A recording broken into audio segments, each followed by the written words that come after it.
All right, welcome everyone. Welcome to Growth School. It's an amazing, great, and special time to be on Growth School again today. My name is Abiodun Mustafa. If you're meeting me for the very first time, and I can tell you that today is an amazing time. Since Growth School started this year, we've been speaking, talking about things pertaining to influence. I remember our first topic was the sacrifice of influence.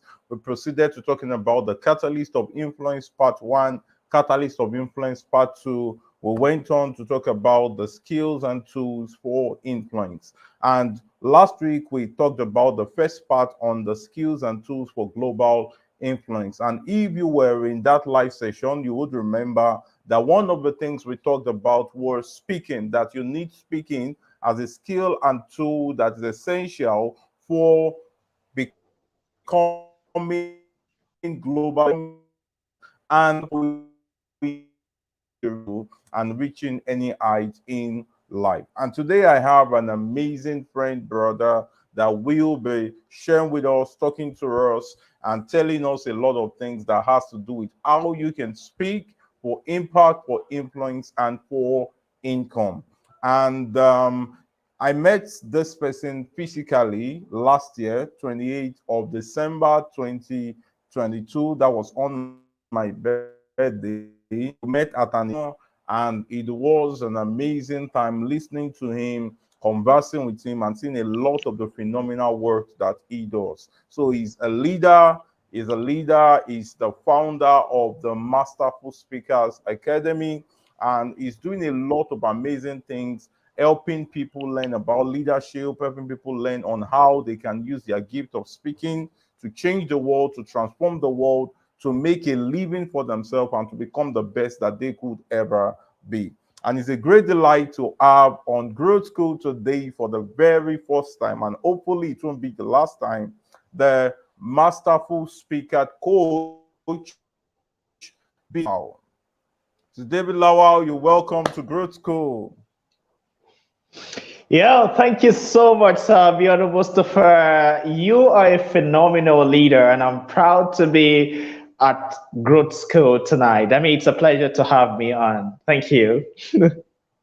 Yeah, thank you so much. You know, it's been phenomenal moments meeting last year, hearing about a lot of the things that you do and seeing a lot of the things you're pushing for young people. Like I'm thrilled by that. I'm challenged by that, and I'm so delighted. A lot of young people are learning a couple of these things. I don't know, probably you want to tell us some of the other things I didn't mention that you are, or some of the other things you do that I didn't mention in my introduction that you may want to share with us. Well, I'm not so big on introductions as much. I would just say that for me, what's delightful is to be that twist in someone's story. I was just thinking about it. I've been thinking about this for a very long time, but I was just thinking about it again afresh when I was on a session just last week. And I think the session was really on the concept of friendship leadership that I teach. Yeah, someone asked the question, what can I start to do in order for me to become this kind of friendly leader, this kind of person who practices friendship leadership? And then I remember giving him the response that you have to start thinking about the sacred privilege it is for you to be the turning point in someone's story. Because people in every turning point story you would ever hear, there will be the mention of this phrase, then I met someone. So my life was very good, and I met someone and became so bad. Or my life was good, it was fairly good, but then I met this person, and that was just the beginning. It became really explosive. So I've been thinking about the reality, and I think that's something for me that makes me do what I do. And I think no bio captures that. So I just want to be that turning point in someone's story. And that for me is the greatest accomplishment, really. Wow, that's amazing. I love that. It's true. But I remembered, I think 2014 got to the service here in Zamfara State, and it was about the question of do I want to, what's the next thing I want to do with my life? Like, do I want to make meaning out of life? Now you had the very good result. Now you're a graduate. Now you're going out of the world to do something. What next? And the reality of the fact that there was something meant for you to do to make life better for young people. And I can tell you, just like you mentioned, the journey has been so phenomenal. And I wish a lot of people can just see to the light and see to the depth of what you just mentioned. So, which means from what you're saying is our life becomes better based on who we meet or who we choose not to meet. And all Mm. life can also become worse based on who you meet and who you choose not to meet. So I'm so thrilled by that. And I can really say that truly when I met you, I was challenged. Okay, so coming to the subject of today, having to do with speaking. I used to be this kind of very introverted person when I was young. In fact, I was one of the person when I was in secondary school. I got bullied because I'm not as tall as I am now. Like I had people who were taller than me. I had seatmates of two different people where, you know, they had this broad chest. They were taller than me, and I felt intimidated. I could hardly speak. I could hardly come out to talk to people and all of that. But seeing a lot of the changes that have happened, I think people really need to explore this speaking and speaking beyond the fact that I just want to be confident, but to the reality Mm-hmm. of the fact that there is so much more to what speaking can do for you. And I understand that as a public speaking coach, and more importantly, you love to say a masterful speaking coach, okay? A masterful speaker's coach. What are some of the challenges you have found out that people have with speaking? You know, you see people who sometimes they find it so they do so well when they have to gossip to their friends, but when you tell them come out and speak on this subject, they are scared. They're always like, let the ground just open and let it just swallow me and let it end there. So what are some of the Mm-hmm. challenges that like people have when it comes with speaking? Yeah, thank you so much. What you've just described is what we technically call glossophobia in the realm of speaking, right? We call it glossophobia.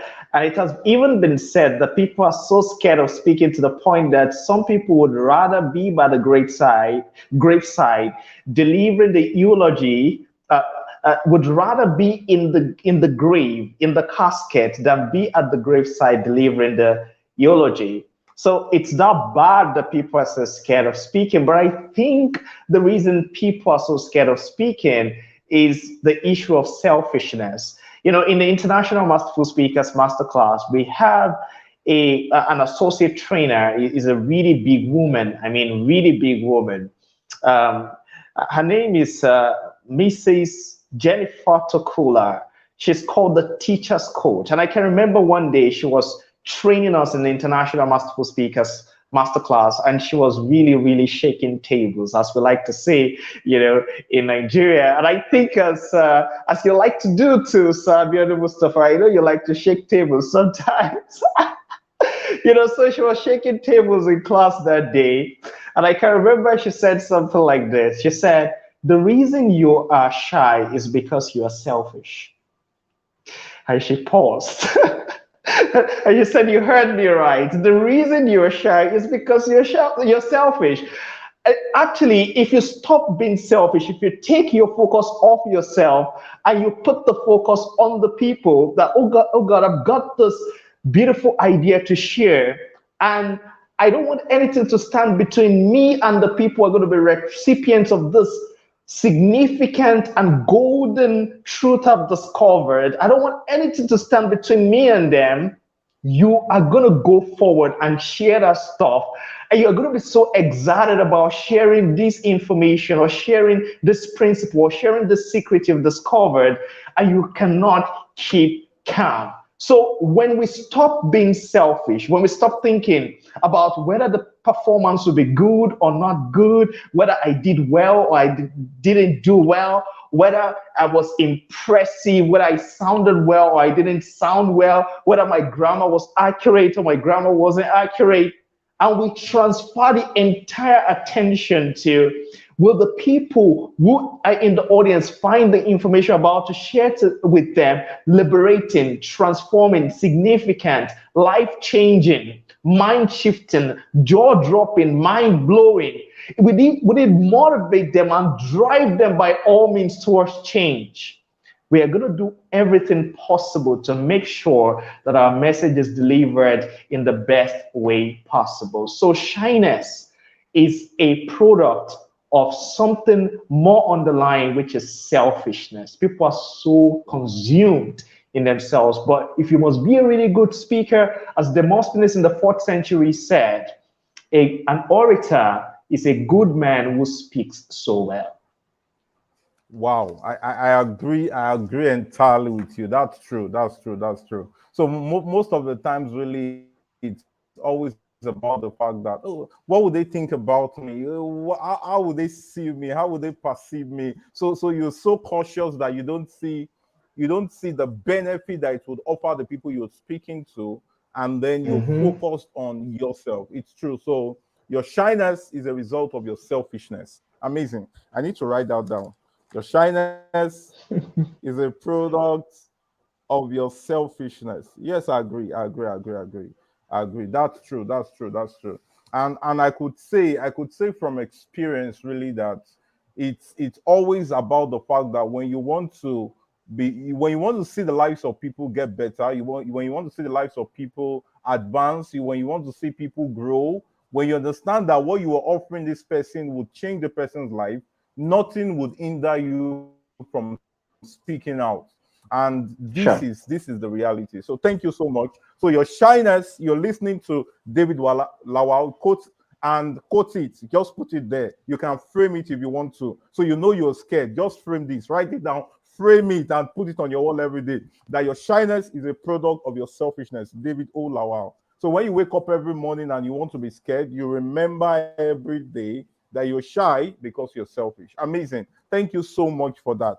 Now, driving down to your own personal story at this point, I want to believe because some people say, "Oh, I've been a speaker since I've been in my mother's womb. Since the period my mother conceived me, I've been a speaker. That's why I could speak so well like this." But could this really be true, or could this be the case? Probably did they give birth to you, they prayed on you and said, "Receive, you are an anointed speaker," and then you just grew up and started speaking confidently. So, what's your story to public speaking? How did you arrive to the point that you started becoming confident to speak in public to the point that you've reason to train those who are now amazing speakers? For instance, I could testify to this because I was at that event. I saw one or two of the people you trained. I saw that performance. This is not a result of someone who just grew up. This is a result of training. Because when you see someone who is trained to speak, you know this is well trained to speak. And this person is trained by someone who is an expert. So, how did you arrive to this point of speaking? Was it that you were born a speaker, you grew up a speaker, or there were situations that just turned you out to say, now I must just do this? So, tell us the story behind you becoming an influential and a masterful speaker.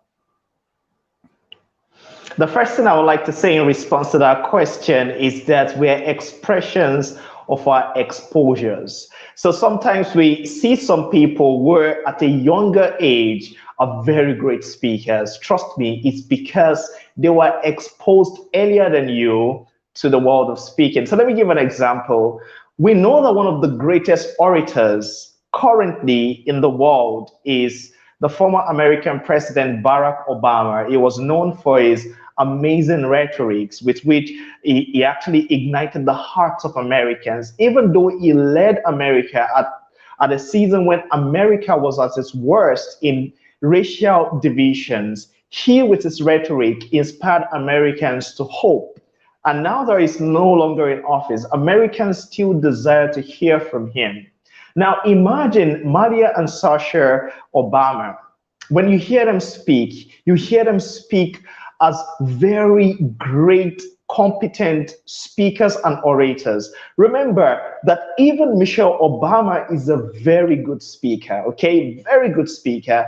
And these people got good at speaking, not because they were born into families of great speakers, but for them, because they were both lawyers, they had to, and they actually are from America, and America is a place of super enlightenment. In order for you to be able to make your way in that part of the world, you must be very eloquent and fluent and articulate. So they had to master the game of actually arguing and convincing and persuasion.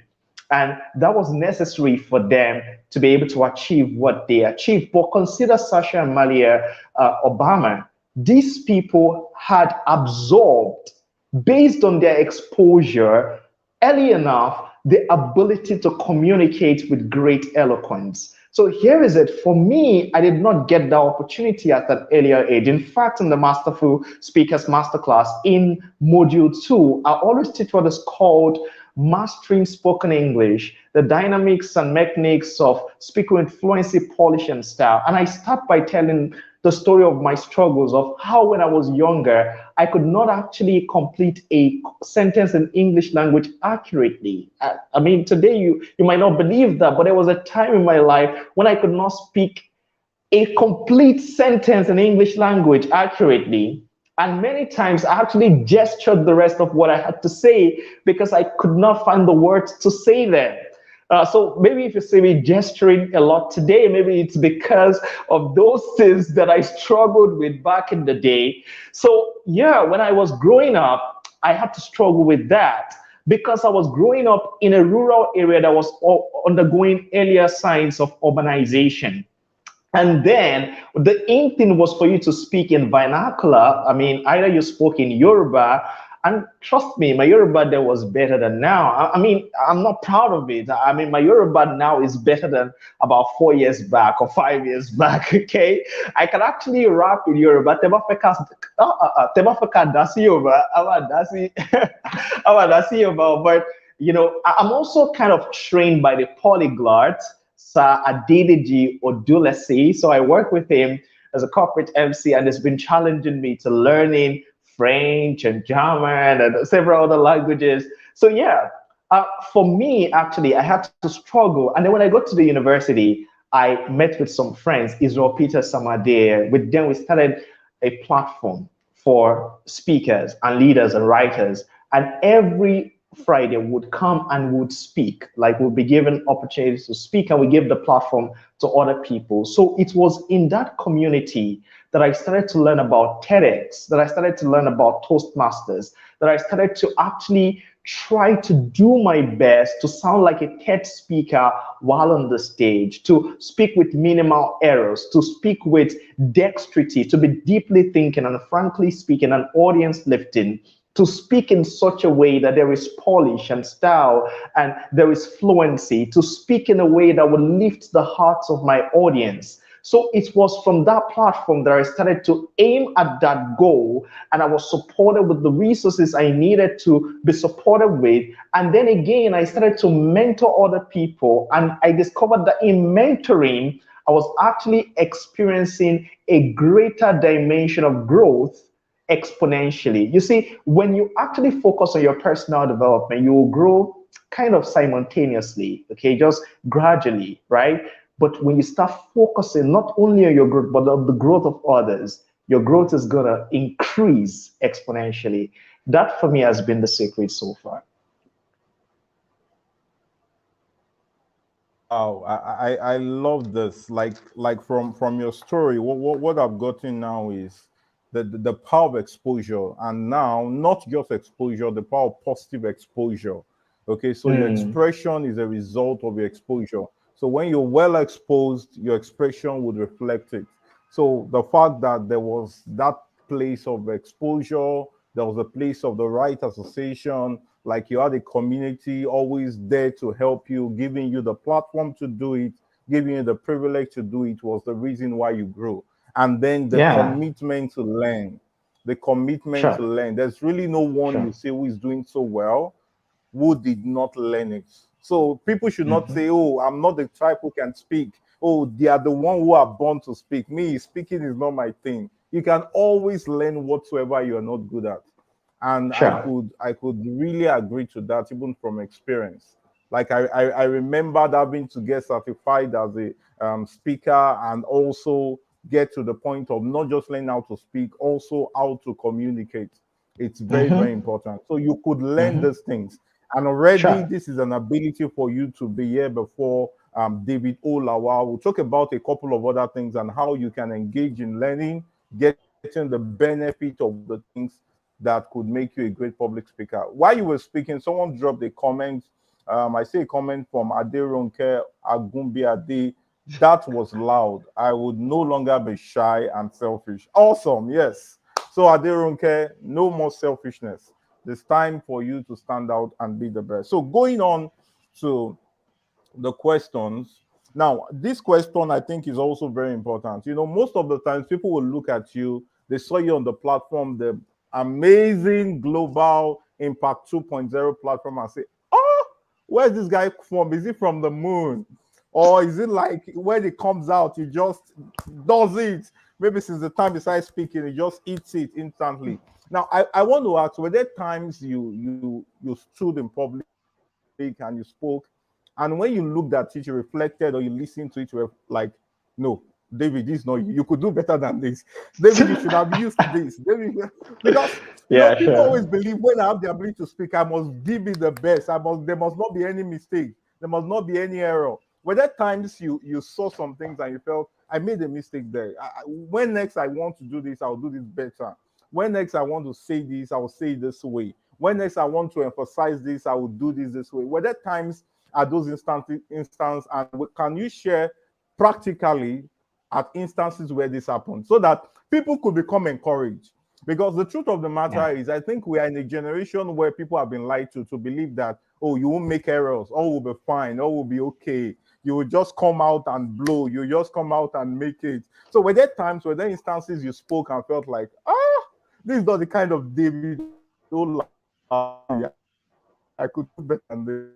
You know, you can share with us and let's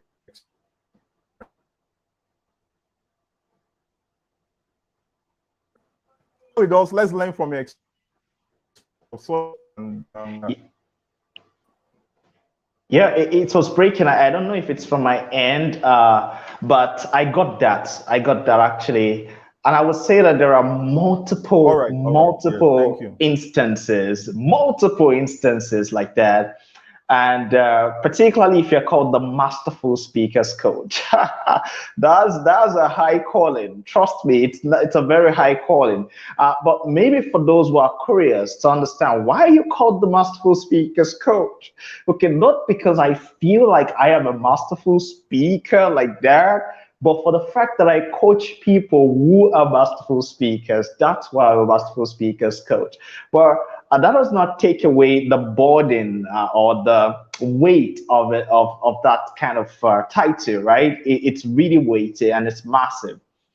I would never forget one instance. Oh my God, that day I was still in the university.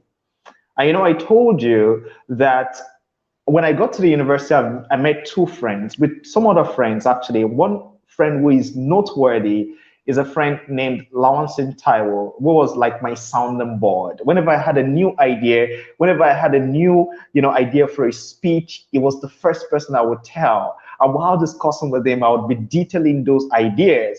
And some of the things I teach today, that if you invite me, I would deliver as a keynote. I actually started those ideas by talking to Lawal Taiwo. So Lawal Taiwo was a very key person in my development as a speaker. He was somebody who would just listen to me, and with his great ability to listen, he just drew out of me golden ideas. So I always miss him every day. But let me quickly address the question about that moment. So I can remember there was this day back on campus, and there was a debate, and I had an assignment.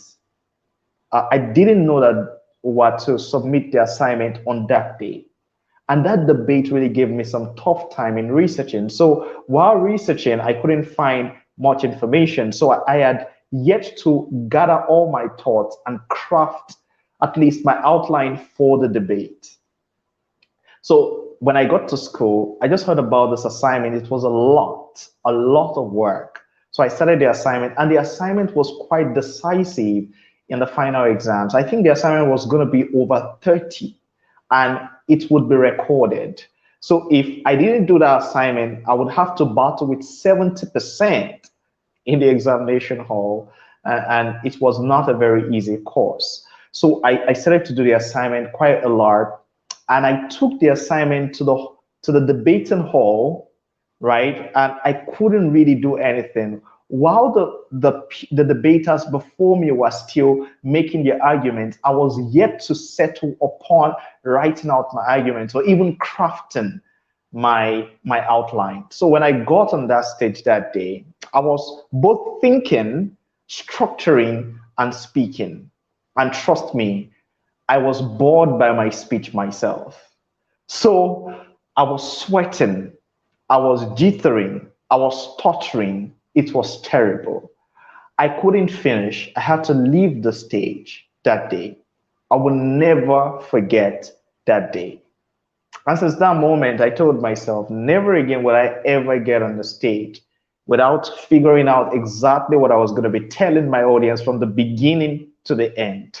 Right? It doesn't mean that I have to have every word, but I need to know where I'm starting. I need to know where I'm ending. I need to know the three things I'm going to be telling them at least, even if it's one or two things. I have to know those things ahead of time so that when I get on that stage, I will just flow. And for me, one of the things I've learned is this: I don't need to know the exact words to tell my audience. I just need to have the good illustrations. Like, once I think about a point, I think about an illustration, I don't need the words. I think about the next point, think about a good illustration that will drive home the point, I don't need the words. And then I think about the third point, I think about a good illustration that will drive home the point, I don't need the words. When I get on the stage and I mention the point and I define the point and then I give the illustration, the principle will come naturally. So those are the things I have learned, as a professional speaker, but I will never still forget that day when I gave a talk that bored me personally to death. And I had to drop from that platform with my head hung in shame. Wow, wow, wow. That's an amazing experience. Yes, yes, yes, yes. It happens. So to everyone, this just to let you know that there is always that point of growth. Okay. And every awful experience is a learning moment for you to be better. Don't feel, oh, I feel that way. Oh, public just meant for certain people. I used to tell people my experience, like the first day I was told to come moderate a program in I was sweating, I was shaking in my legs. Even though people were hearing me shout and motivate, it was a way to just make the fear go. So you give all those grammar with this, with that, but within me, I was sweating. I was sweating real well. So it's really true, and people need to understand the fact that you could grow. You would always become better. Like, oh, that's the end. I'm not going to go ahead. I'm not going to any school or public speaking and the like. So this is really, really instrumental. Thank you for sharing your experience with us. I can see some comments here. Adeyife Adewale is saying, nice one. Your expression is a product of your exposure. Similarly, Moro Polo is saying that feeling. Yes, so that feeling, it happens. That feeling. Adewale is saying, not just the word, but illustration which brings the principle. Amazing. So people are learning. I love that. I love that. So you should know that it's just it's a process. You don't get there stay and boom. No, you don't become a mega star instantly. Now, from what have you found out to be the principle that can help starting out speaking? Like, what are some of the principles? What are some of the things they should begin to practice if they want to do well at public speaking? Like, something Yeah. to, should it be there are things they should they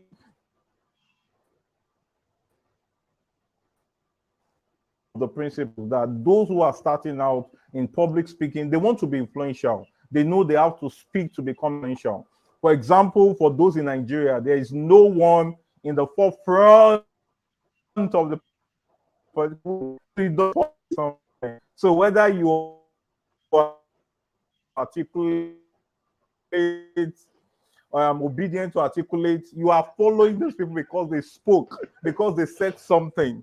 Okay. In fact, is you're following your religious leaders. This they that become great public speaking. What are the principles that you would propose to such individuals? Yeah, thank you so much. Interesting question.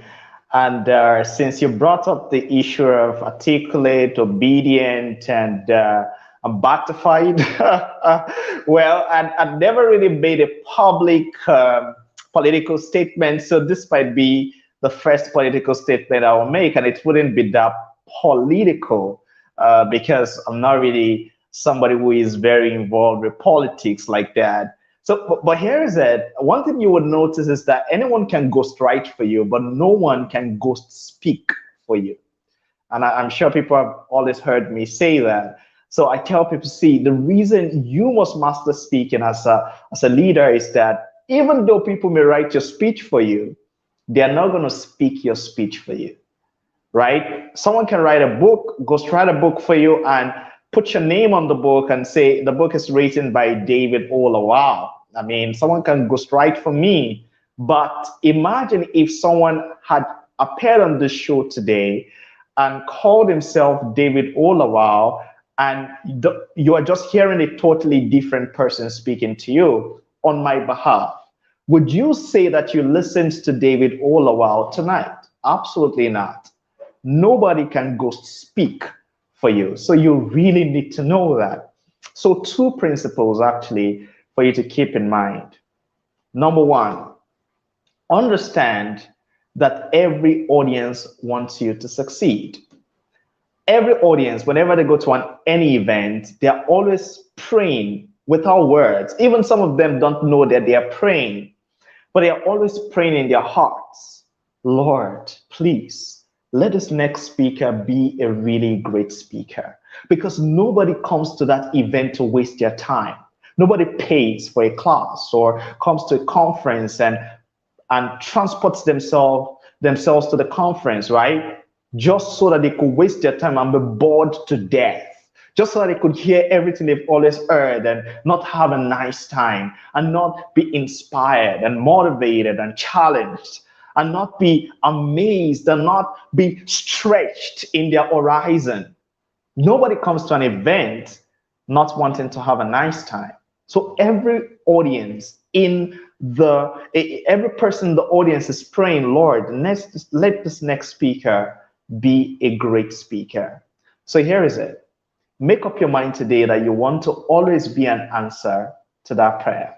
So I tell my masterful speakers, I tell them, see, everybody in your audience is praying that prayer. And now that you've been trained as a deeply thinking and frankly speaking, an audience lifting masterful speaker, I want to assure you that on any platform you get on, and whenever you grab any mic and speak into it, you'll be an answer to that prayer. Then the second principle I wanted to keep in mind, is that whenever you speak, okay, nobody sees the conflict that appears on your mind, that happens on your mind.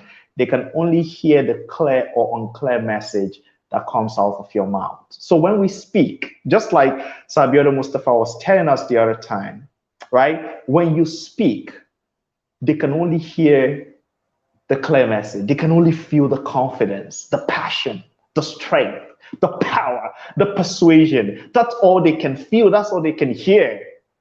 But wow, maybe you are jittering and your skirts are all soaked on the inside, or your trousers are all soaked on the inside, and maybe you are so bathed in sweat, and maybe your hands are even shaky while you speak.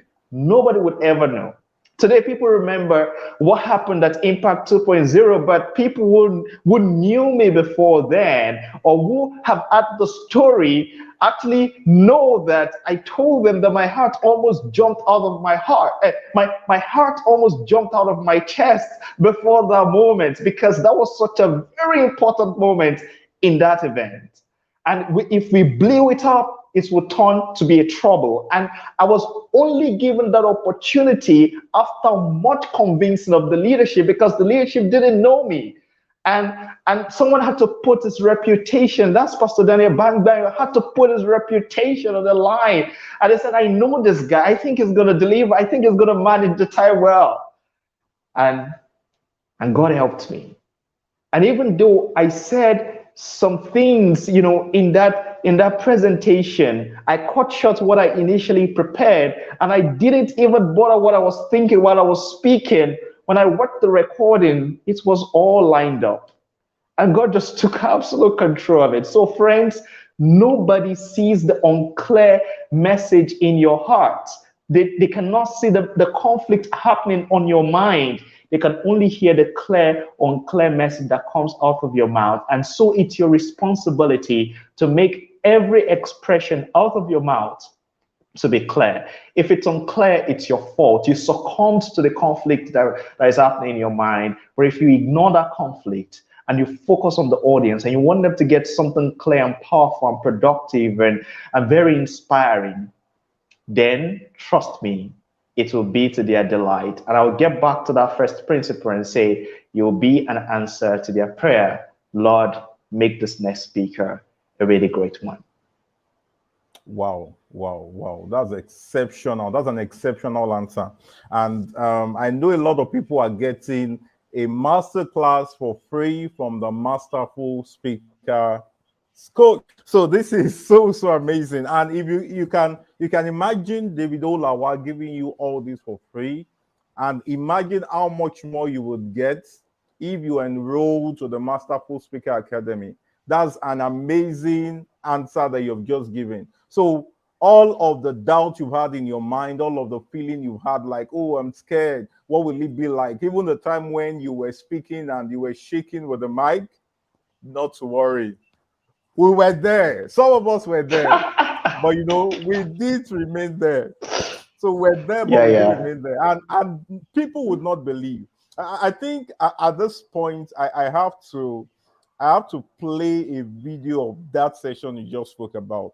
I have to play a video for people to see so that they will know a lot of these things are not just messy. I'm going to play a video of what happened at Impact. You're going to see it, and you would not believe. And right now, in a limited time, we're going to be having the Achiever Spotlight. At this Transform to Lead Impact 2.0, we've been learning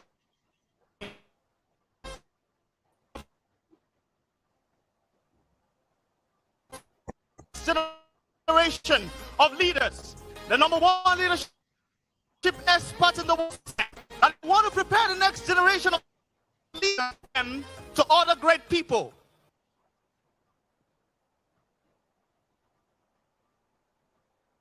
Amazing. You're welcome once again to the global service. And right now, in a limited time, we are going to be having the Achiever Spotlight. At this Transform to Lead Impact 2.0, we've been learning about transforming to leadership.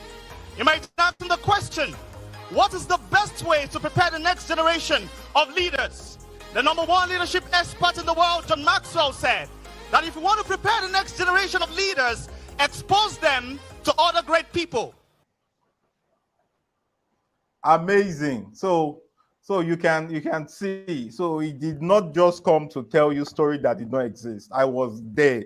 I watched that program live, and this is just a snippet out of every of the things that happened at that event. So just start planning. We'll talk about this as we will go on in the session. We'll talk about the Masterful Speaker Academy, how you can be part of it, a lot of the benefit and the things that would be there. I'm seeing some questions. I want to go back to the comments and see. So Timothy Ojo is saying, your experience is the mirror image of my experience. Wow. Keep dishing out. I'm here to have it all. Don't worry. Don't worry. We've not gotten there. We are just starting. We are just preparing. Zedula Rejoice Goka is saying wonderful so much. Adewale is saying I'll be an answer to the prayer of the audience. Good vibe. Awesome. Timileyin is saying wow. Don't worry, a lot of wow to this. So now back to David O. Lawal. I want to ask these questions for those who in past life they battled with a lot of issues that had to do with identity crisis. Some of them when they were small, maybe when they were children, they tried to sing out their parents and say, "Shut up! Go away! What are you doing? Stop making noise!" And while they were kids, their parents always shut them up when they're trying to exhibit things. And as a result, a lot of them have grown up to still have these issues in their life. And right now, they are scared to speak. Like they are battling with identity crisis, they are battling with past experiences that are not pleasing. And right now, you're saying, come out and speak. What will be your counsel for them as the masterful speakers coach? Yeah, I think first of all, let's address parents because there might be a parent listening to this, and I believe that we are all potential parents, right? One day we're going to be parents. Let us understand something, friends. Whenever you see a child who is curious, you should praise God for that child because that for you is a great thing. Because curiosity is the mother of creativity, and creativity is the father of leadership. You see, leadership is really about creativity. Creativity, as you know, is creation activity. Okay, in leadership, what we do is that we create new ways, new solutions, new strategies. We bring fresh ways of doing things so that things do not continue in the way they've always been. We smash patterns and establish new ways of doing things. So whenever you see your child being very curious, you should praise God for that. But let's say you have suffered the consequence of a parent who was ignorant of the very fact that your curiosity was actually leading you to creativity, and your creativity will ultimately land you in positions of leadership. Here is one thing to know. You can actually awaken yourself to wonder, become fascinated again. Because see, why we are speakers is because we are like hunter-gatherers of interestingness. We're able to look at life and draw out all the sweetness, all the things that escape people, all the beautiful, all things bright and beautiful, all those bright and beautiful things that escape people on a regular day. We draw out lifelong lessons from those things, beautiful and glorious things from those things. So I want to say, first of all, reawaken yourself to wonder. Be fascinated again, dream again, be curious again, be wide-eyed and mystified at things. You know, somebody once asked me after speaking at a conference, I was interviewed, you know, when you go to speak at these conferences and you're interviewed, and I can remember I was being interviewed and the question was, what really inspires you? And I said two things. Number one, the grand, glorious, great deeds of God in the universe. And number two, the little great deeds of people.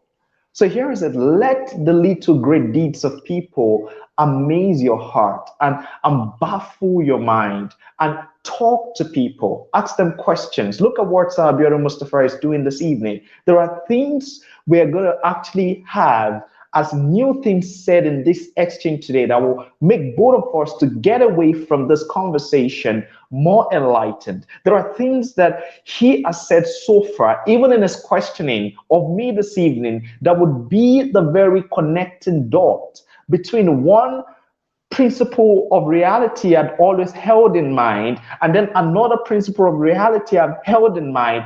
It just maybe a question or something they would mention would be the connector, and that would birth a new idea. So you need to be in constant conversation with people, but you can't achieve that until you're wide-eyed and mystified all over again, until you become amazed all over again. So that's the first thing I would really say. And then secondly, I would say that if you really want to get out of that, then forget about what has happened in the past and know this, that it is better to be interested in people than to be interesting. for me, I don't think my life is all that interesting. So when I listen to people, I learn their stories and I share their stories and I quote people and even my students make me really good and I let them know, see, you guys make me really good. I learned from Robert Ingersoll that we rise by lifting others. And so my whole joy is for me to lift others, even with my speaking. It's for me to lift others, even with my writing. It's for me to lift others, even with my coaching. It's for me to lift others in my quoting them. It's for me to lift others in expressing my gratitude to them and reminding them what I'm learning from them. So here is it. I want you to understand that you must consider yourself to be one who is interested in the realities of life and interested in people rather than being absolutely just interesting. So it's until you're interested in people, in your audience, in all the people around you, that the people will find you interesting. But the final thing for me to say is this. When it comes to the world of speaking, okay, listen carefully. Having a great qualification can sometimes be a disadvantage, and having no qualification can be a great advantage. Okay, ask me how. Now, listen here. If you are a professor, right, you're a great professor, and you speak, you have all the letters to your name. Great. And I'm not discouraging you from getting the letters because there are places you would never speak at without those letters to your name. But let me tell you this, when you're a professor, I mean, you've studied, you have all the certificates, you've got like 3 PhDs or even 4, and you've published over 250 journal articles and all of that. You've written about over 60 books, okay? And you speak to an audience. Do you know that you have a lesser chance of inspiring that audience? Why? They expect you to know so much because you're a professor. But think about it. Let's say you were never lettered. Someone like Zig Ziglar, or someone like Zig Ziglar, someone like Les Brown.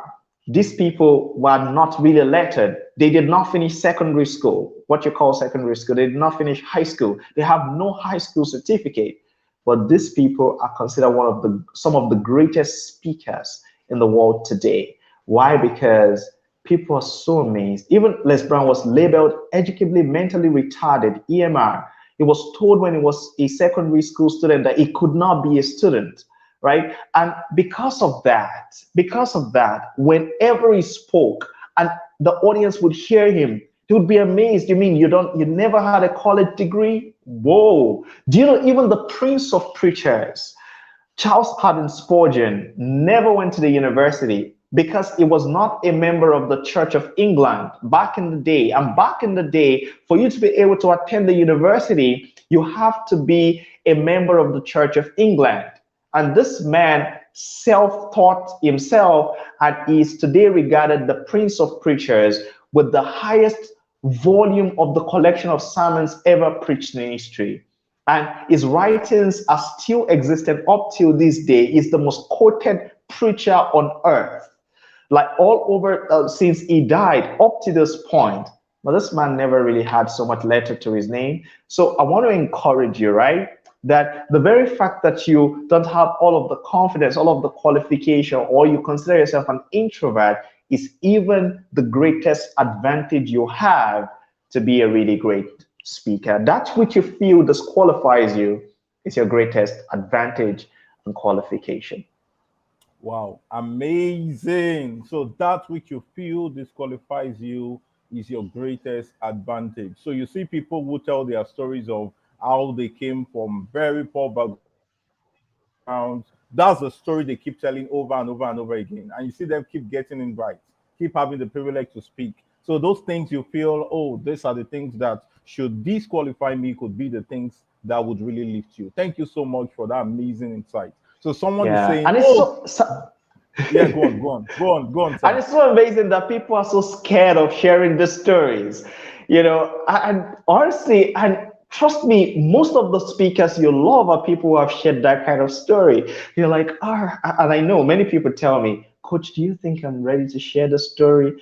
Coach, I don't feel confident. I don't feel it's time. And I'm like, oh my God, when is it going to be time? The person you are so glued to listening, you got glued to that person where you got to know that that person had this kind of background. Maybe the only thing holding you back right now is the very fact that you're yet to share that story. Share the story, and maybe something amazing like that might happen to you. Yeah, yeah. Thank you so much. I agree with you so much. I remember when I started sharing my story of how when as a teenager I thought of committing suicide twice. At that time I was not thinking there was Mm, anything called purpose. There was anything I told them the reason why. Like in the family mm, I belonged to, I didn't feel I was loved. I didn't feel I was appreciated. I didn't feel there was anything to me. I didn't believe anyone really saw a future in me. So I felt probably the best thing was just to mm, take my life and die. But God have been twice. In mm, fact, I don't think about this story. People relate with it and like, oh wow, really? So I started getting connection. People would connect to my story and be like, okay, I could listen to this guy. This guy will understand me more than the other people who are just speaking over my head. And some people don't seem to know that your story is unique to you.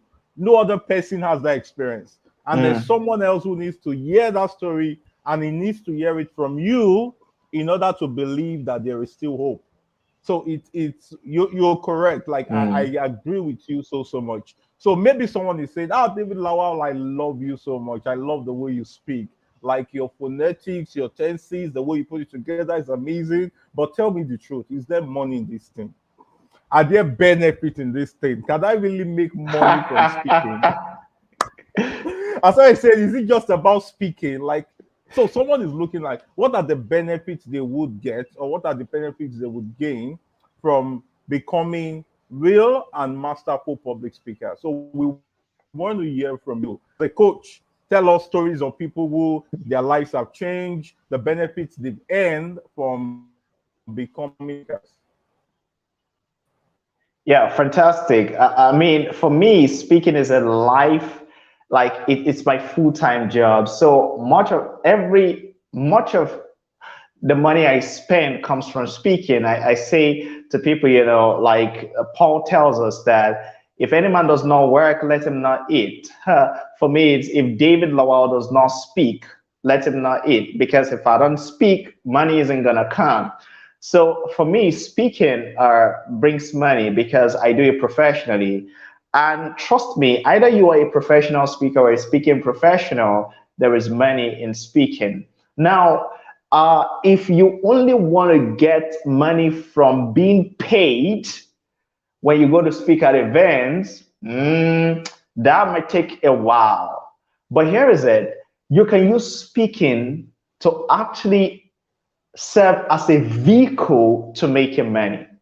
In fact, one of the ways to market your products is public speaking. And the people who market their products the most are people who use public speaking in the marketing of their products. So for me here, as a public speaker in Nigeria, you must have a product, right, for you to sell. So for me, it's the masterclass. Okay, my masterclass isn't cheap, but it's affordable. So because here you get me, you ask me every kind of question. So to the very point, you can ask me when I was born and the situations that surrounded my birth. So in my masterclass, we chat and gist and talk about every darn thing. So here is it. So it's through the masterclass that I make much of my money, and then through some speaking engagements, where I get paid honorarium. Now, not every event can pay my bill, so sometimes I have to gauge it and say, okay, can I attend this event?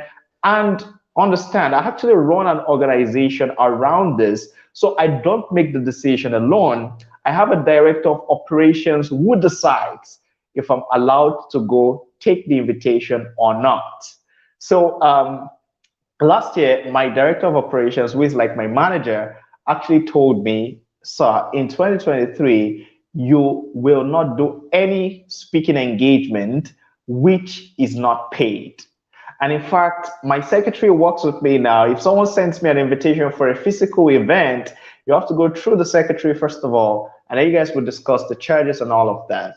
So yes, there is money in speaking, but you have to do it with the mind of an entrepreneur. But remember this, you would not be able to go far if you are just focused on the money.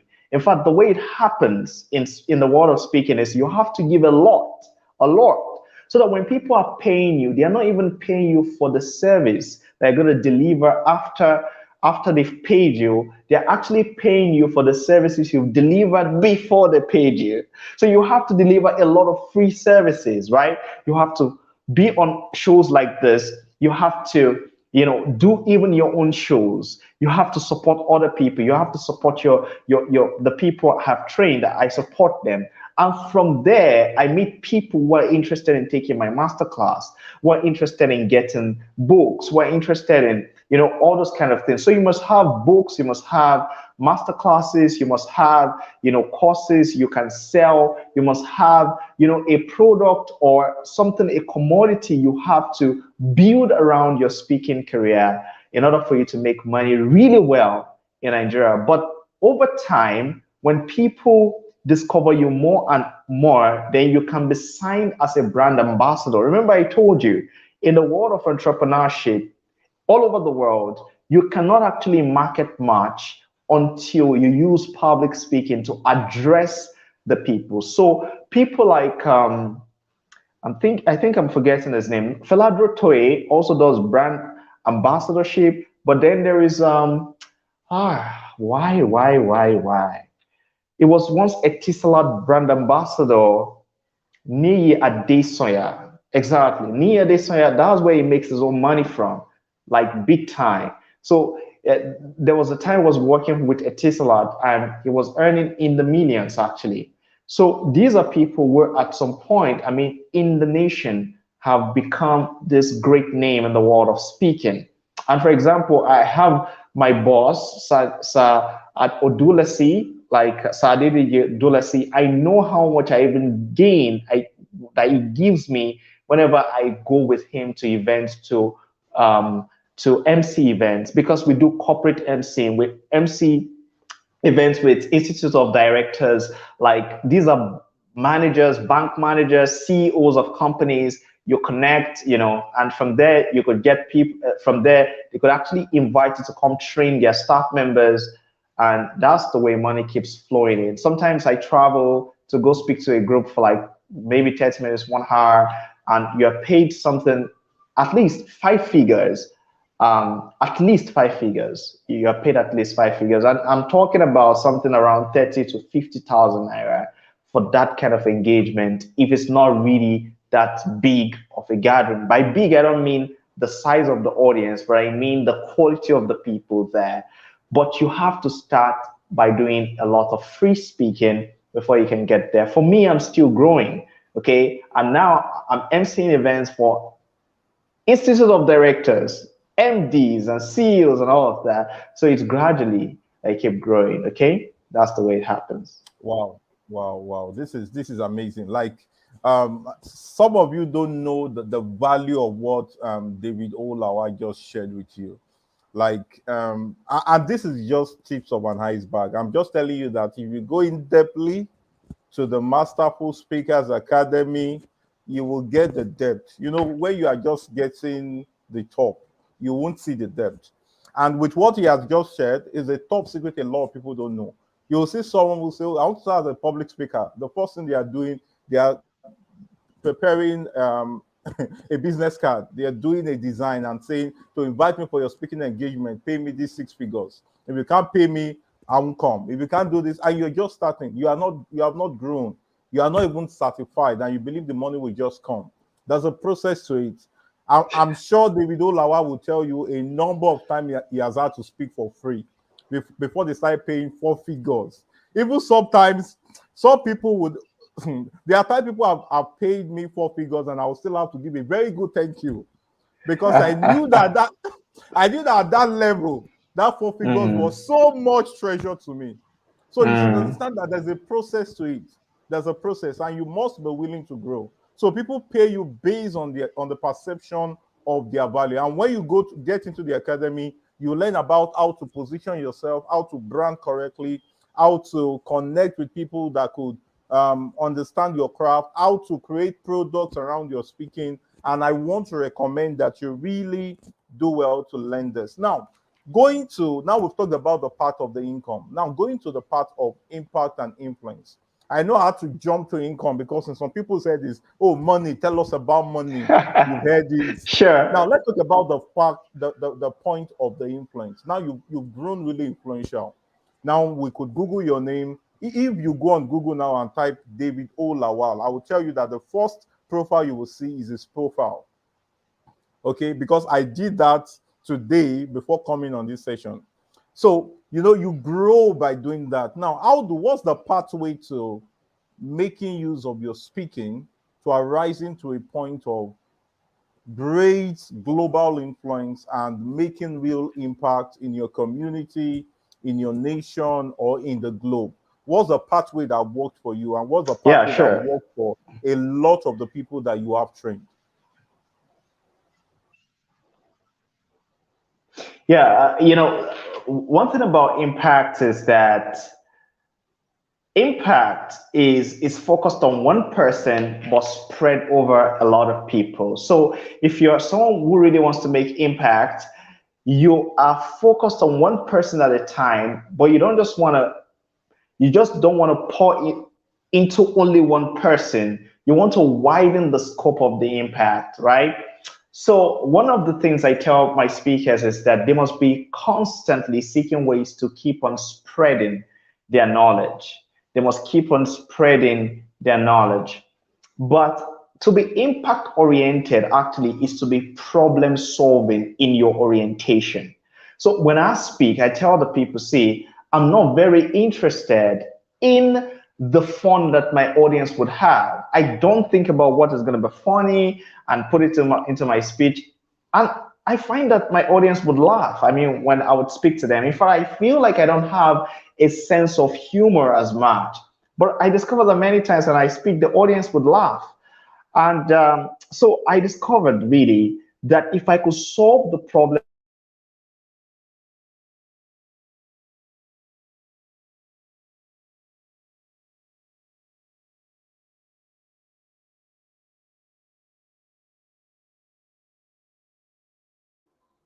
All right, awesome. I think we lost David Lawal there. Please hold on a sec. He will be with us soon.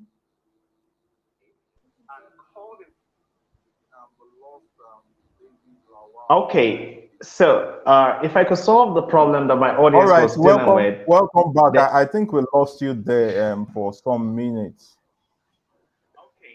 yeah, that was the network. So maybe I will just quickly wrap it up by just saying really that impact is about solving problems. So I tell people, see, I'm a problem solving speaker. And someone once asked me, why is it that whenever you're done speaking, there is a settled sense of joy over the audience? And I'm like, well, it's because the people in the whole audience have found a solution to their problem. They have found an answer to their question. They found something liberating. That's when we feel joy.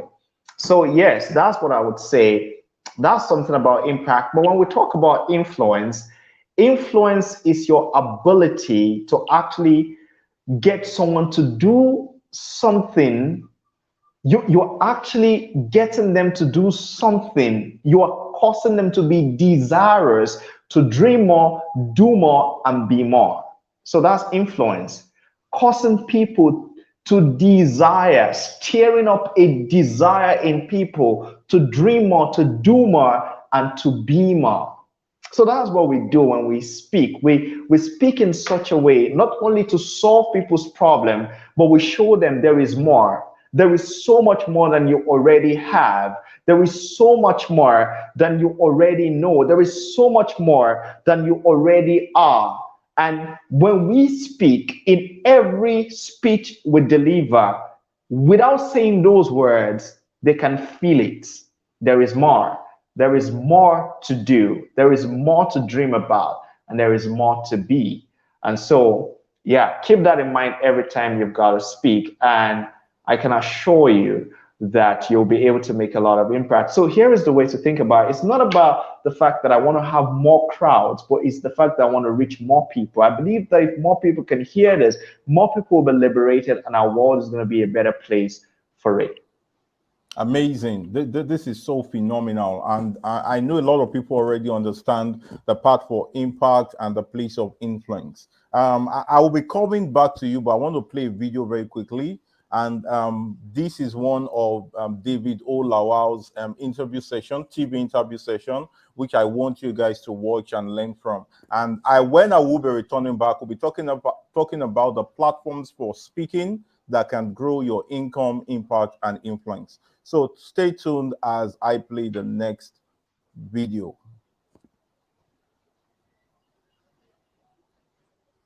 In full-time, you decided to be a leadership coach. So what motivated you to be a leadership coach? I get that question a lot. So people say, oh, you studied biochemistry, science inclined, and then you're doing a lot of public speaking, a lot of training leaders, a lot of training writers, and it's more like you are towards the arts now. The interesting thing is when I was studying biochemistry, I loved it. But one thing I loved more than studying biochemistry was interacting with people and seeing the manifest transformation that happens to the people right before me. All right, I would play that again for as many who did not get the message in there. All right, look and watch again. You studied biochemistry in full-time. You decided to be a leadership coach. So what motivated you to be a leadership coach? I get that question a lot. So people say, oh, you studied biochemistry, science inclined, and then you're doing a lot of public speaking, a lot of training leaders, a lot of training writers, and it's more like you are towards the arts now. The interesting thing is when I was studying biochemistry, I loved it. But one thing I loved more than studying biochemistry was interacting with people and seeing the manifest transformation that happens to the people right before me. Amazing, amazing, amazing. I hope we all got the I hope we all got the message in there. So it makes it doesn't really matter what you studied in school. It doesn't really matter where you're from. For example, I studied computer science. I should sit down and become a programmer and just been developing solutions and doing all of that. But I know I'm impacting life. I'm influencing a lot of people. And lives are changing, people are getting better. So irrespective of where you're from, you can be better. And that's why you should be in the Masterful Speakers Academy. All right, back to you, David O. Lawal. I want to ask about platforms. What are some of the platforms that have helped you? Some platforms people can begin to explore, like people who believe, oh, I don't have the network. Nobody would invite me to speak to 1,000 people. And right now, they want to be influential, they want to be impactful, they want to grow to a point where they would generate a lot of income from speaking. What would be your advice for such people? Yeah, thank you. Interesting question. I guess your video is off. Yeah, I'm going to put off my video because my lights are going out. In fact, two of my lights are going out. All and right. At the moment, my gen isn't going to go on. So, okay, all so, right, it's fine. So, yeah. In my masterclass, in fact, I have certified masterful speakers who currently are making money from speaking. And for me, the joy is that I walk into any event today, any major event I go to today, and my masterful speaker is there speaking. I mean, either anchoring the event or speaking alongside me. And that for me, it's a lot of joy, like a lot of joy. And for those people who honestly maybe know about the Impact Academies, about over 60% of those spoken word poets have been my students. So you can imagine almost every impact, and I'm looking at someone doing spoken word on that platform, and this is my student. In fact, the last time, after the retreat, and Ademo Jesotofumi Janet started to present a spoken word, my wife was the first person who identified the voice. And it was like, isn't there Ademo Jesotofumi Janet? I'm like, oh, yeah, that's true. I'm like, wow, that's great. It was quite interesting for me to have those feelings. So let's say that you don't have the opportunity to speak before 20,000, 30,000, 1 million people, 1,000 in fact, right? And maybe even if you're given the opportunity, you would run away. Okay, so how to get started? Definitely start with all the platforms at your disposal. My biggest recommendation would be Telegram, for a start. Oh, I know there was a time when WhatsApp was the reigning thing, but I would say don't do less than Telegram, because Telegram will allow you to have conversations like we are currently having. And Telegram will allow you interview people. So make sure you interview people. In fact, let me tell you something I believe that Abiodun Mustafa want you to know is that the reason we're having this conversation is because more people are going to discover this channel after this. I mean, it's just the way we help one another in this game. So there are a lot of you who actually will get to know me for the first time because I came on this platform. And there are a lot of people who get to know about this platform for the first time because I came on the platform. So make sure that you actually use something like Telegram and invite people more experienced than you are, and invite people not as experienced as you are, and invite people as experienced as you are. As they come, they give exposure to your platform. And even if you're just interviewing, people could hear you because you have the opportunity to actually make some statements that will make people know that your head is there, that your head is correct, and you're smart, and you can hold a conversation. So from there, you can be invited to other platforms as well. So Telegram is a great one. And then you can start to explore YouTube. And I have a lot of my masterful speakers who are professional YouTubers. In fact, one of the foremost booktubers in Nigeria is a young man named Peter Okonkwo. Before Peter Okonkwo started speaking, as far back as 2019, he took our masterclass, and today is one of the foremost booktubers in Nigeria. You can check him out, Peter Okonkwo. He actually interviews foreigners, I mean, not even people from Nigeria, and he actually reviews their books, and this guy has an international appeal.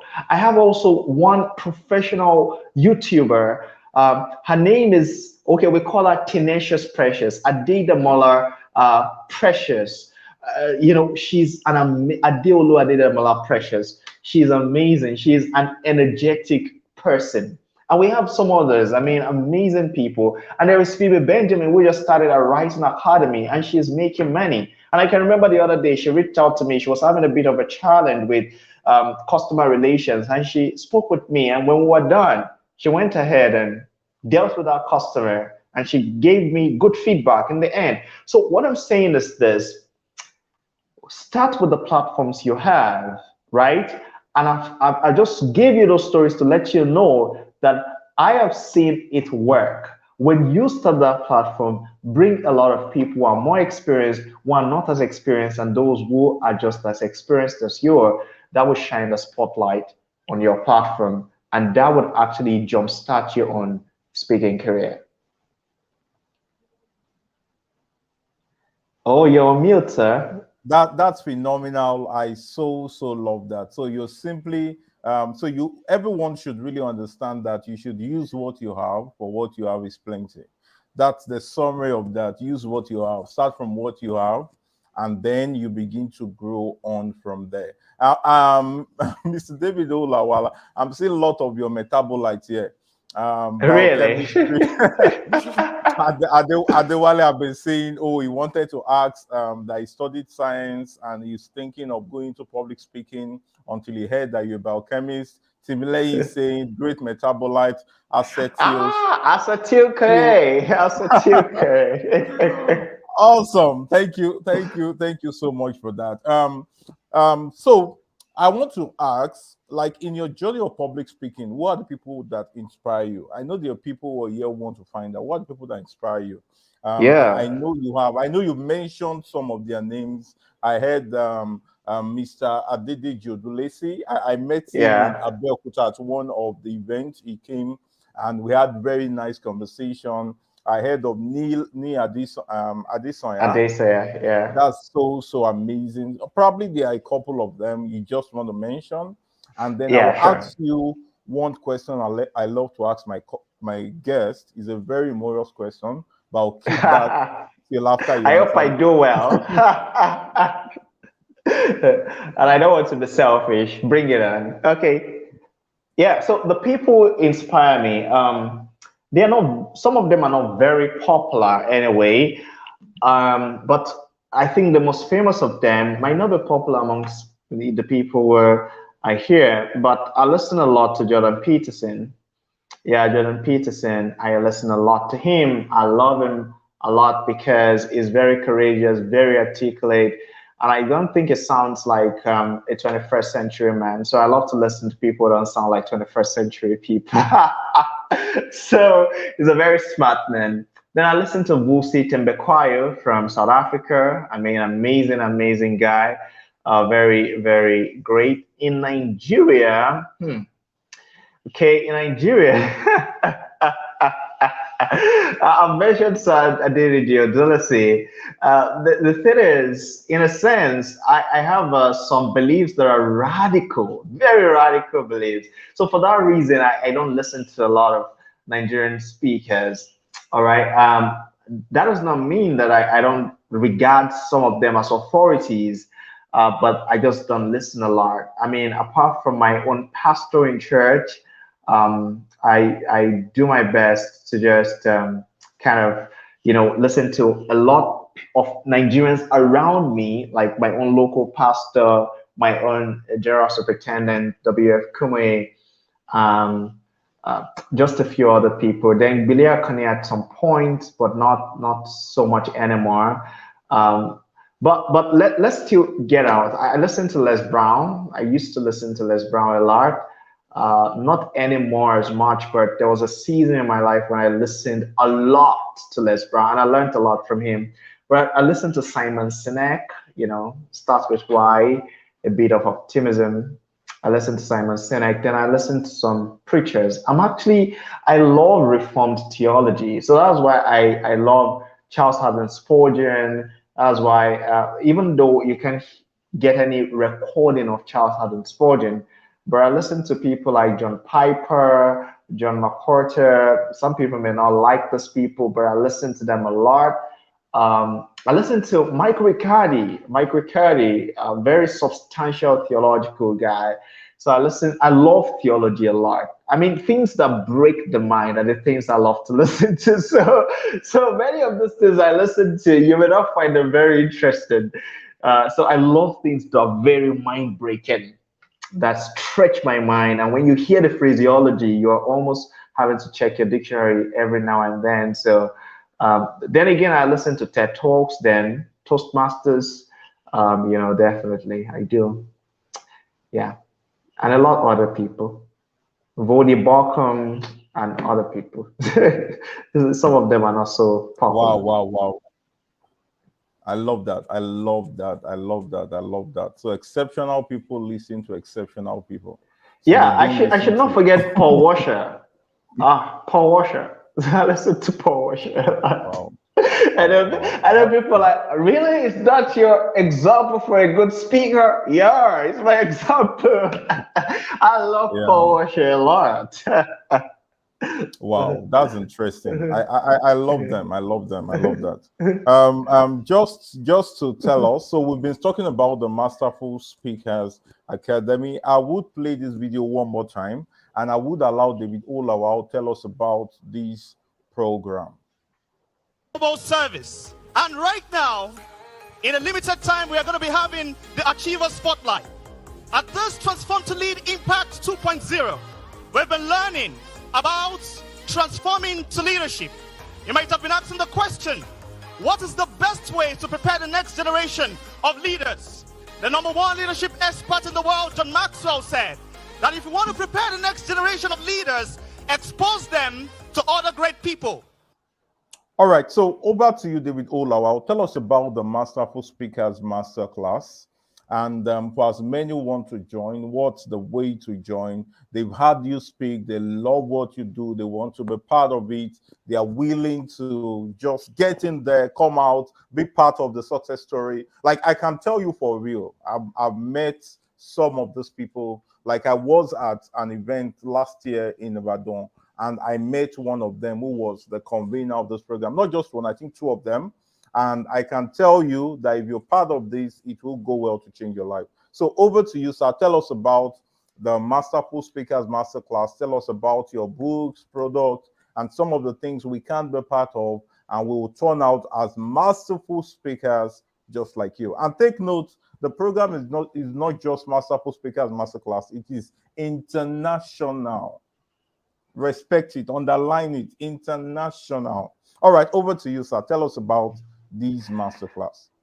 Yeah, thank you so much, Abiodun Mustafa. Just before I jump into talking about the masterclass, I want to thank you for the privilege of the platform, because this is great generosity on your part. And I also want to say that one thing I love is love. I mean, my first impression of you was on your birthday last year. And, interestingly, it was as though the Lord wanted the event to be shifted to that moment so that it would be a great celebration of your birthday. And I think Ajayi Caleb has been doing his best to fix the event on your birthday. And Ulda, I think your beloved wife, made a great impression on me that day. It was so beautiful, to the point that even though I never intended talking about love, I was just enraptured in that love that was displayed. And I want to say thank you for celebrating love, because we need a lot more people to celebrate love in this world right now. So let me quickly talk about the International Masterful Speakers Masterclass. At the beginning, Sabiota Mustafa said something interesting, that what can we say to people about speaking so that they understand that speaking is not just about being confident. I don't know why he said that, but if he said that just out of his own mind, then I would say, wow, he's so much in the spirit, because the importance of the International Masterful Speakers Masterclass, our greatest strength is that we take you from one who is aiming at being confident, and we shoot you up far beyond that, so that you get out and you are no longer just someone aiming to be a confident speaker, but you are now a confident plus speaker. You're a speaker who is confident and clear and creative and consistent and credible, so that you speak confidently and clearly and creatively and consistently and credibly.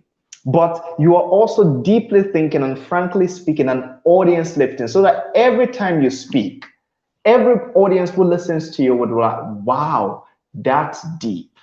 Every time anyone will listens to you, they would say, whoa, whoa, whoa, whoa, that's really frank. That's true. That's the truth. People have been lying to us, well, this person has just told us the truth. But you are not going to tell the truth in a way that would cause people's hearts to weep, or that will cause people's hearts to be bowed down with sorrow, and that will make them despair. Rather, you're going to speak truth in a way that is audience lifting, in a way that people will be enthusiastic rather, to embrace the truth.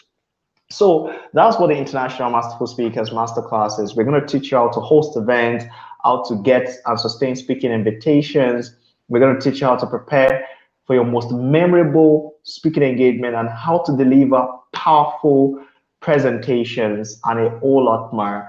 And all of those is just 20%, but you are going to ask your questions, and then we're going to hold your hand until you finally develop your own international masterful speaking brand.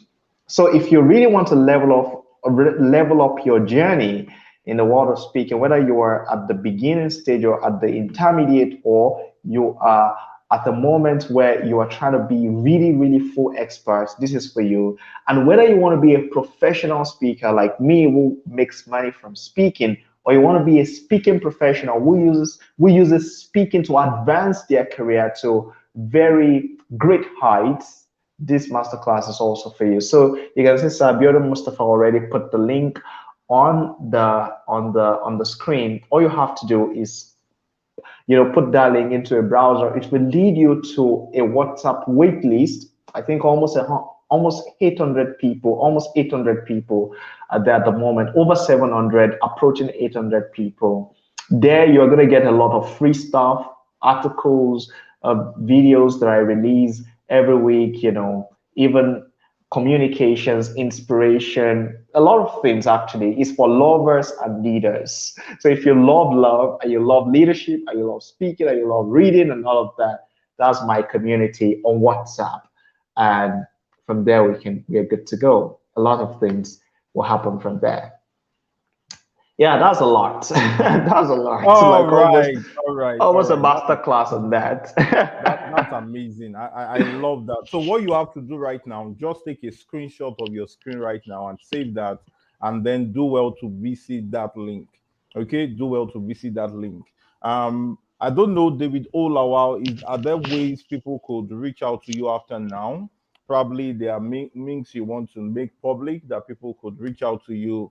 Probably they want to know about your products, they want to connect with you on other platforms, they want to reach out to you. Can you just let us know? Though, like I said, if you go on Facebook and type David Olawal, you will see the Facebook profile. Instantly, you can reach him there. But I want to know if there are other links, probably other platform people could reach out to you.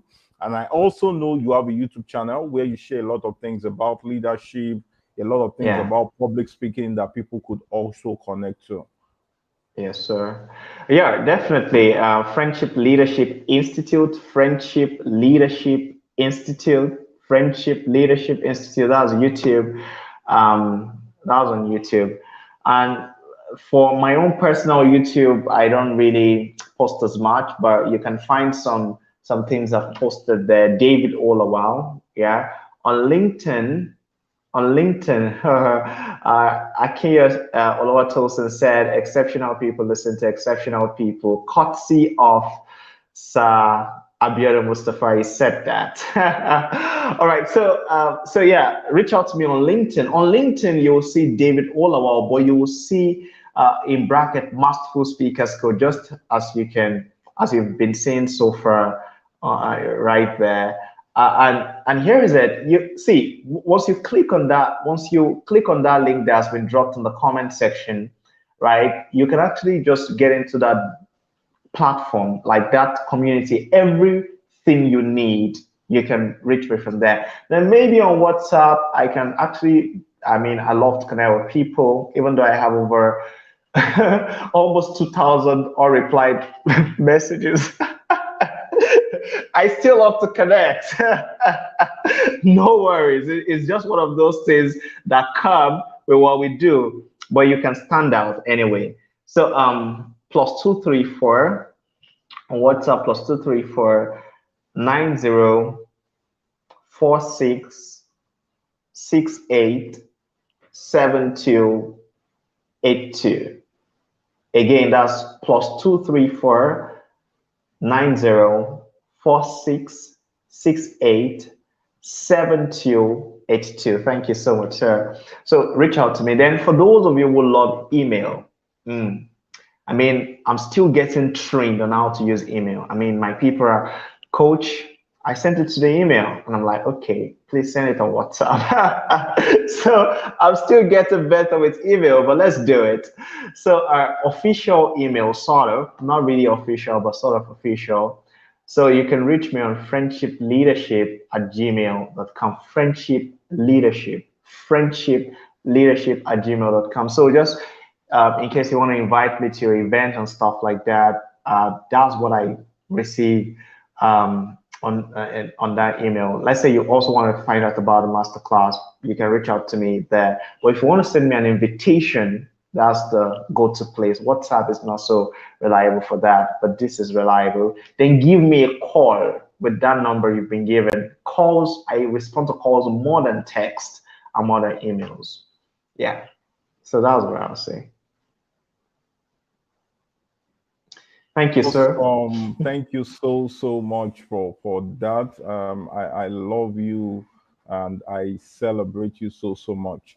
Someone asked the question. Actually, I had to skip it so we don't get distracted with the conversation.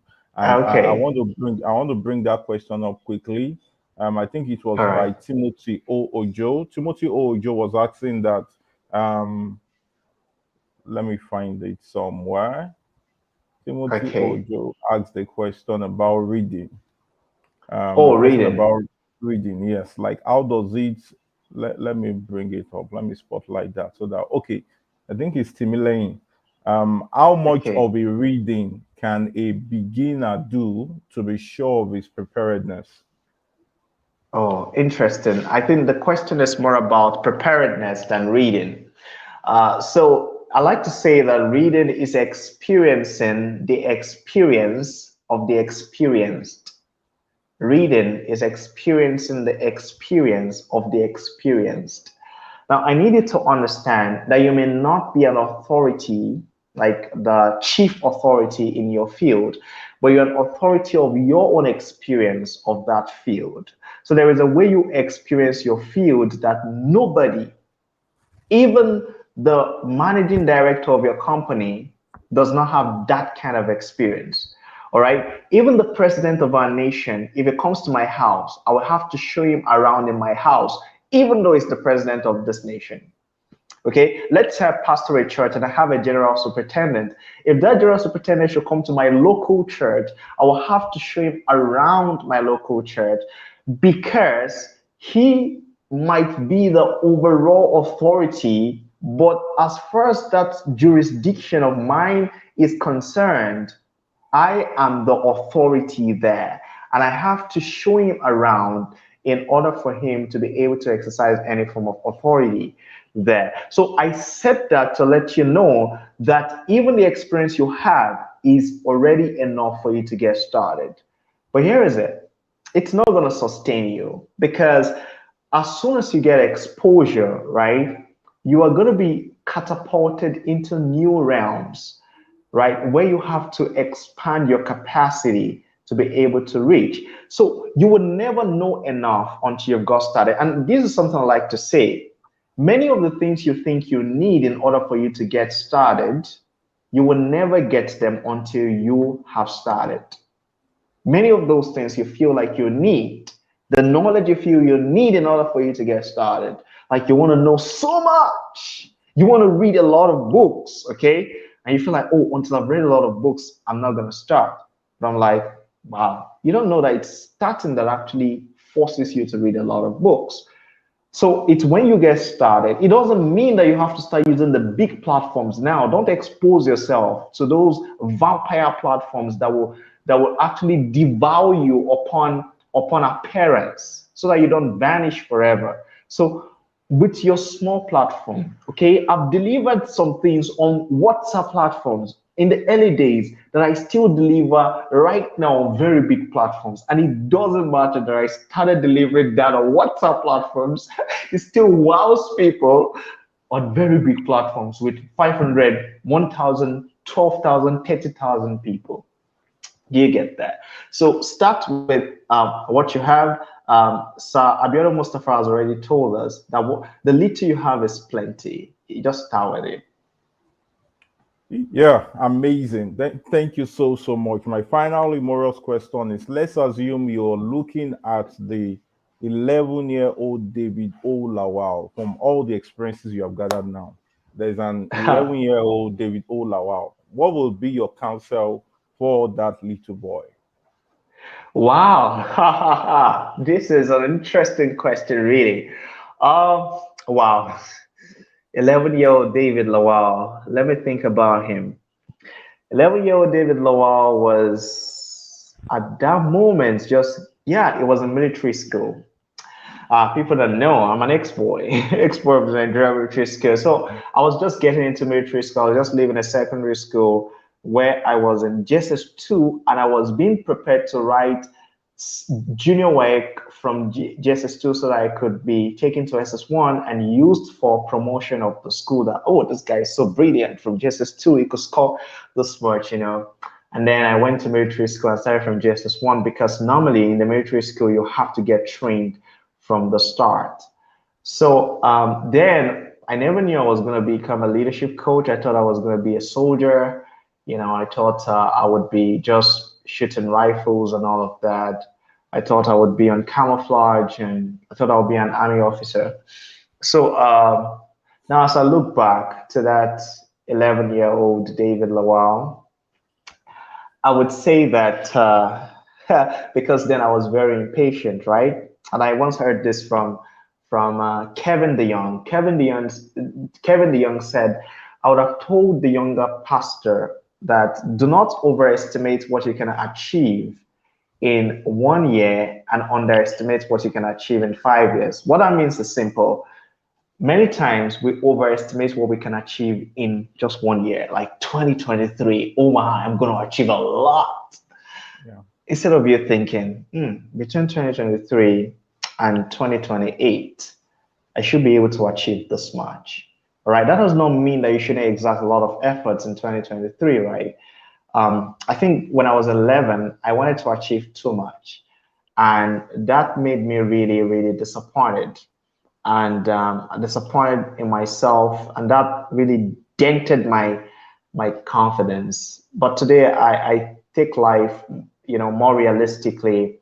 And every year I just want to achieve one thing. Like this year, it's been standard. So in my organization, we're trying to do everything to be very standard. The people we're working with, it keeps ringing in their head, standards 2023, standards.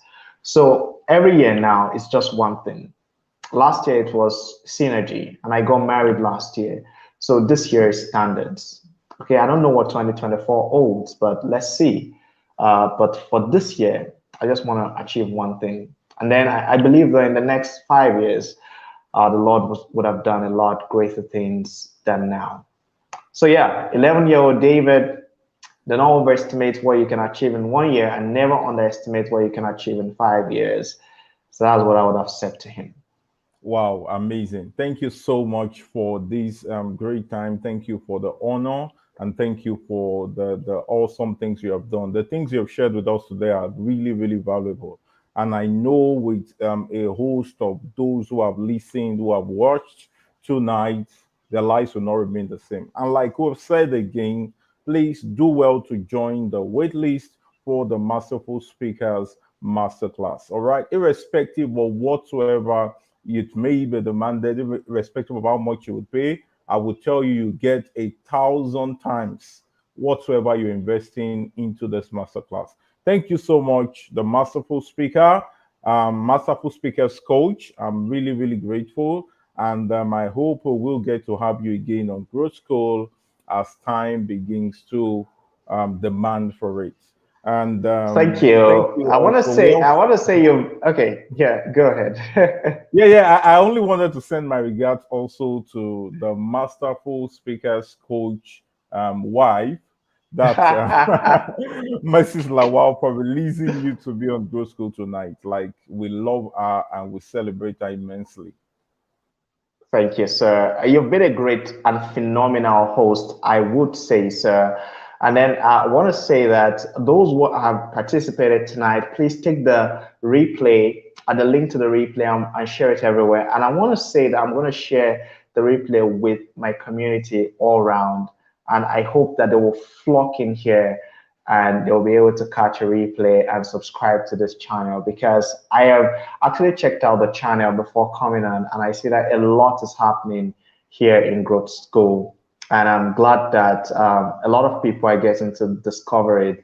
And I believe that a lot of people who discover it will find it very golden and valuable to them. Those will be my final words. Thank you so much. I'm grateful. So I leave you in the hands of David Lawal as you hear much more from what we've shared in here. Good night, everyone. God bless you. You're welcome once again to the global service. And right now, in a limited time, we are going to be having the Achiever Spotlight. At this Transform to Lead Impact 2.0, we've been learning about transforming to leadership. In my question, the next generation of and to the world and Max out there, that if you want to prepare the next generation of leaders, expose them to other great people. FOTA. You decided to be a leadership coach. So what motivated you to be a leadership coach? I get that question a lot. So people say, oh, you studied biochemistry, science inclined, and then you're doing a lot of public speaking, a lot of training leaders, a lot of training writers, and it's more like you are towards the arts now. The interesting thing is when I was studying biochemistry, I loved it. But one thing I loved more than studying biochemistry was interacting with people and seeing the manifest transformation that happens to the people right before me.